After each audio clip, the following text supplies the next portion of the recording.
Nenad Marinković-Gastuz i Anđela Đuričić trenutno je jedan od omiljenih parova u realitiju Elita.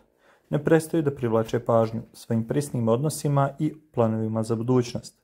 Dok su ležali na krevetu, razgovarali su o zajedničkom životu nakon završetka šova, otkrivajući da planiraju da napuste Srbiju i započnu novi život u inostranstvu. Njihova priča o ljubavi i zajedničkim snovima osvaja gledalce, koji sa nestrpljenjem iščekuju svaki njihov sljedeći korak. Da li bih išla sa mnom u Dominikanu, pitao je Gastuz. Naravno da bih, rekla je Anđela. Ostavila bi sve, dodao je on. Pa ne ostavljam muža i decu, rekla je Anđela. Od čega ćemo da živimo, pitao je Gastuz. Od para, snaći ćemo se, odgovorila je Đuričićeva. Da kupimo neku nekretninu, dodao je Gastuz. Komentarišite šta vi mislite o ovome. Da li će oni stvarno na kraju napustiti Srbiju i posvetiti se samo sebi ili ne?